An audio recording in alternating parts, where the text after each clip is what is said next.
if you look at the cohort studies, not the randomized controlled trials, you look at the cohort studies, which we certainly use for longer term effects, then brilliant. Eating fish, eating fatty fish, fish oil, brilliant. Always has a good effect.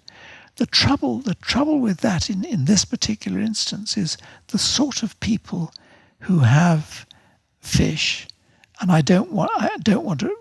Bill, I've got a great respect for Bill Harris and others I like Bill. I don't want to sort of denigrate what they're doing or what they're saying, but I have to say that the sort of people who have smoked salmon and caviar are at a slightly different and elevated income level. Sure. From those in the regular society who just eat beef and a beef burger.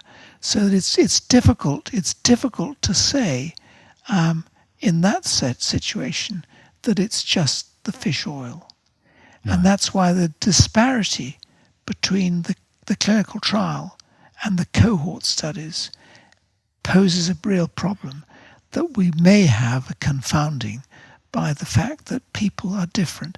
And even people who are fishermen and who eat fish, their lives are very active, physically very active.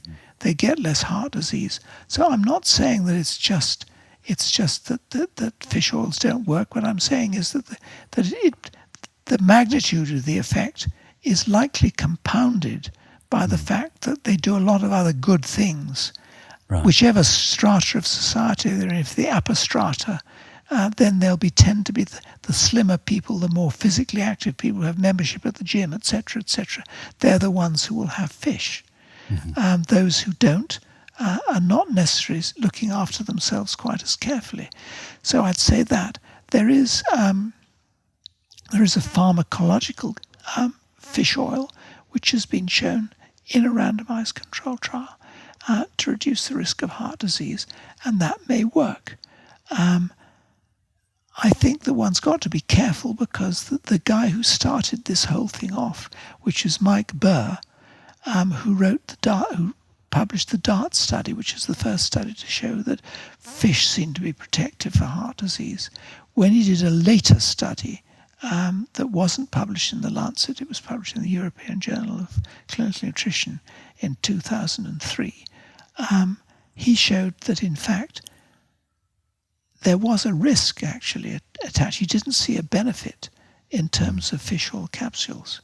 So there are some studies that have, from people who we know were once on the fish side. I'm not talking about people like myself who say don't bother, but people who are on the fish side where they've had negative studies that have looked actually significantly negative. So, and everyone said it wasn't a good study. Well, no, but he's the same guy who did the initial study that showed everything worked, and everyone said it was a great study. So all I'm saying is that I think one has to be careful. And I would be even more cautious about this, I think, when there may be a fish effect, and it may be positive. But even if we do find it, then I do think we've got we're talking about a fatty acid. We should be looking at the algal sources. We should be looking at the plant-based sources, because quite frankly, the disaster in the oceans is enormous.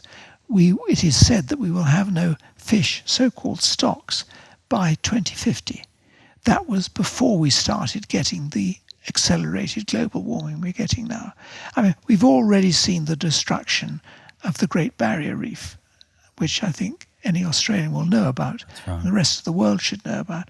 We're seeing the destruction, and even they're trying to renew it and rejuvenate it, but it's a great difficulty. We are having great difficulty with the seas. We've overfished the East Coast cod in Canada.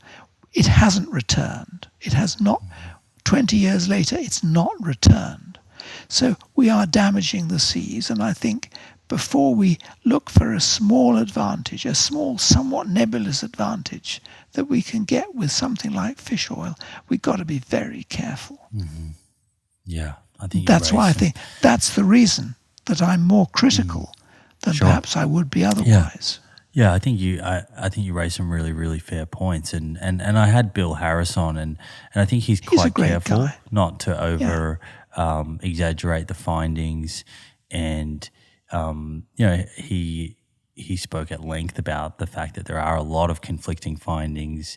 He did wonder whether some of the fish oil studies were showing different things because of baseline fish intake. And so whether a supplement's effective or not may be affected by that. But I think you raised the most important point here, which is that it is still, there's a big question mark over it. But one thing that we do know for sure is that pulling the number of fish out of the ocean that we're currently doing is not sustainable, and it's causing a lot of devastation. So it's certainly something for us to think about.